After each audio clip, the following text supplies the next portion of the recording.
عزیز طالب علموں، السلام علیکم ورحمۃ اللہ وبرکاتہ۔ آج ہم ویڈیو لیسن سیریز کے تحت ریاست تلنگانہ کے اردو کی جو درسی کتاب ہے جماعت ششم کی ضیاء اردو، اس سے سبق نمبر 4 یعنی پہلی یونٹ میں سبق نمبر 4 سب سے بڑا درد مند جو سرسری مطالعہ ہے، نان ڈیٹیل ہے، وہ لے کر حاضر ہوئے ہیں۔ تو آج کے اس ویڈیو لیسن میں ہم جماعت ششم کی کتاب سے سبق نمبر 4 کا سب سے بڑا درد مند کا مطالعہ کریں گے جو نان ڈیٹیل ہیں۔ آئیے اس سبق کا آغاز کرتے ہیں۔ سب سے بڑا درد مند۔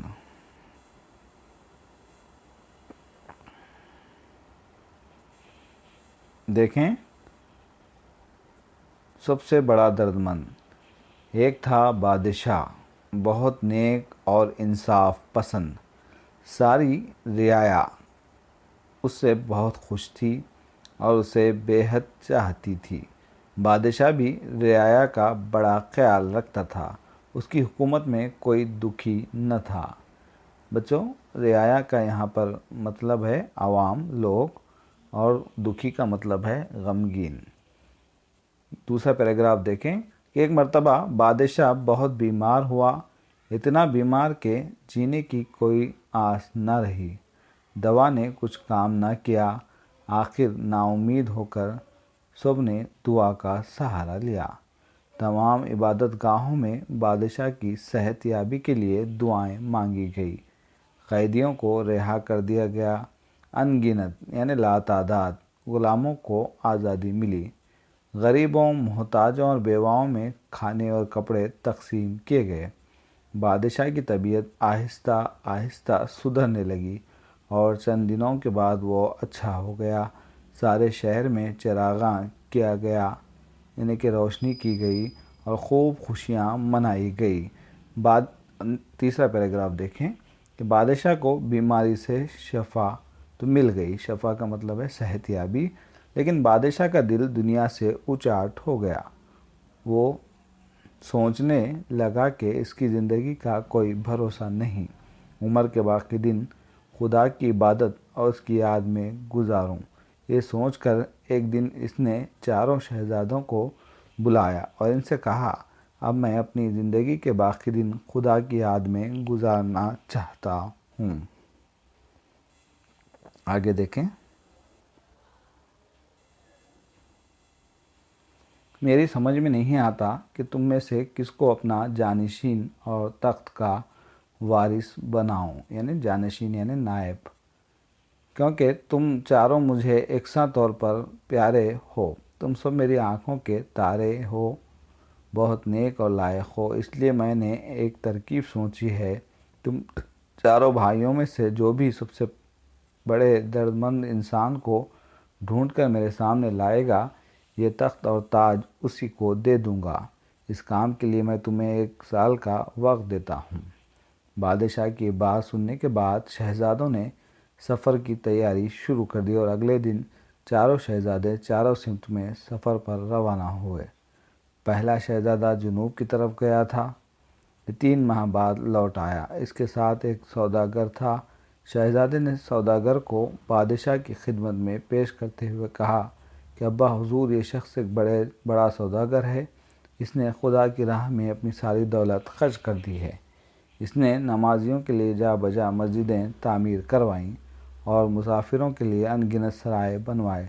یہ آدمی 5 وقت کی نماز پڑھتا ہے اور 7 مرتبہ حج بھی کر چکا ہے۔ اس سے بڑا دردمند شاید ہی کہیں ملے۔ بادشاہ نے کہا، ایسے لوگ دنیا میں کم ہوتے ہیں۔ واقعی یہ شخص غنی اور خلوص مند ہے، اس کو شاہی محل میں ٹھہرایا جائے۔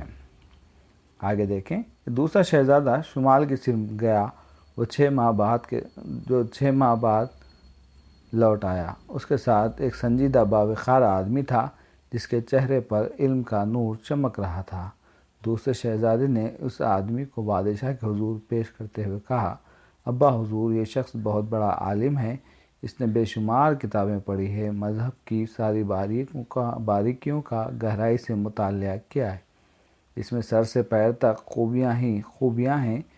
یہ کبھی جھوٹ نہیں بولتا، سب کے ساتھ نیکی اور بھلائی کا برتاؤ کرتا ہے، کسی جاندار کو نہیں ستاتا، غرض یہ کہ اس کے کردار میں ذرا سی بھی برائی نہیں ہے۔ اس سے بڑا درد مند اور قابل آدمی کوئی نہ ہوگا۔ آگے دیکھیں۔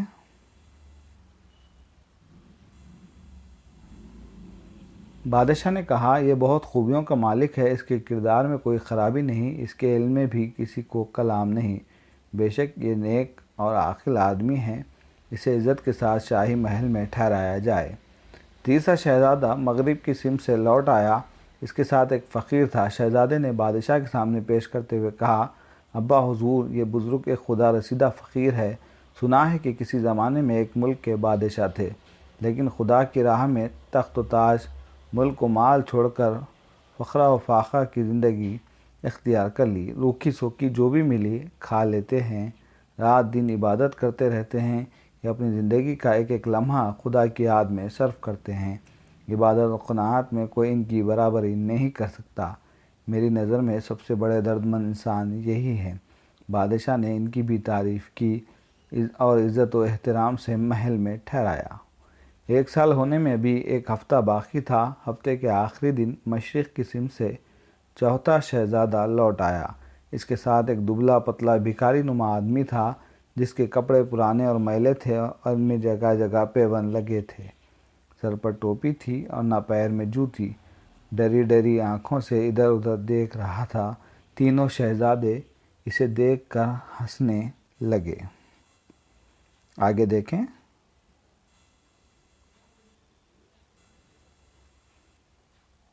چوتھے شہزادے نے بادشاہ سے کہا، ابا حضور، میں آپ کے حکم کے مطابق سب سے بڑے درد مند انسان کی تلاش میں در بدر بھٹکتا پھرتا ہوں۔ اس دنیا میں درد مند انسانوں کا ملنا مشکل ہے۔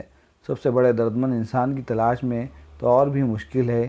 ایک مقام پر شہر کے لوگوں نے کوڑ کے مرض میں مبتلا ایک شخص کو شہر کے باہر لا ڈالا تھا، جہاں پڑے پڑے بھوک اور پیاس کے مارے وہ 1 یا 2 دن میں مر جاتا۔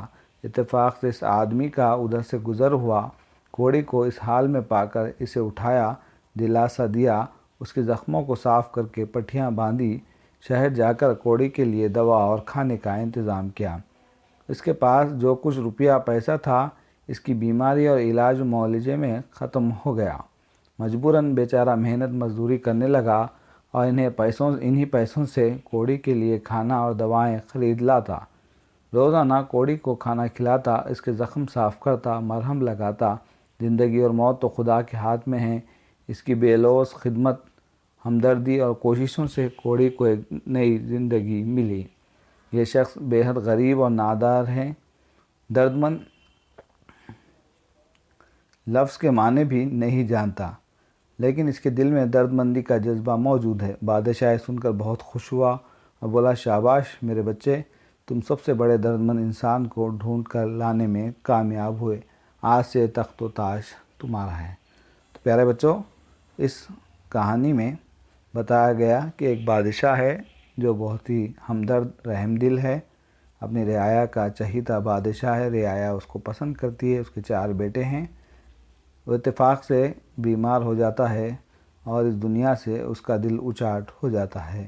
وہ چاہتا ہے کہ اپنی بادشاہت کو اپنے کسی ایک ذمہ دار بیٹے کو حوالے کرے۔ اس نے ان لوگوں کے سامنے ایک چیلنج، ایک امتحان رکھا کہ جو سب میں زیادہ درد مند انسان کو اس دنیا میں تلاش کرے گا، اس کو یہ تخت و تاج دیا جائے گا۔ چاروں شہزادوں نے 4 درد مند انسانوں کو تلاش کر بادشاہ کے سامنے پیش کیا، اور بادشاہ نے چاروں کا انتخاب دیکھ کر چھوٹے جو لڑکا ہے، جس نے جو ہے کوڑی کی مدد کرنے والے شخص کو لے کر بادشاہ کے دربار میں حاضر ہوا تھا، اس کو جو ہے اس چھوٹے شہزادے کو بادشاہ نے اس کی جو ہے تخت و تاج کا وارث اس کو بنا دیا۔ اس لیے کہ موجودہ دور میں مادیت بہت زیادہ بڑھ گئی ہے اور لوگ جو ہے دوسروں کی فکر نہیں کر رہے ہیں بلکہ اپنا فائدہ دیکھ رہے ہیں، اور ایسے حالات میں درد مند انسانوں کا دنیا میں بہت تلاش کرنا پڑتا ہے درد مند انسانوں کو، تو درد مند انسان کا ملنا بہت ہی مشکل ہے۔ تو بہرحال اس کہانی سے ہم کو یہ درس ملتا ہے، سبق ملتا ہے کہ ہم کو دوسروں کی مدد بھی کرنی چاہیے اور اپنے مفاد میں نہیں بلکہ دوسروں کے مفاد میں اپنے مفاد کو تلاش کرنا چاہیے۔ اس سبق کا اختتام ہوتا ہے۔ آئیے اور ہم اس سبق سے متعلق سوالات آپ سے پوچھیں گے، ان کے جوابات آپ کو دینے ہیں۔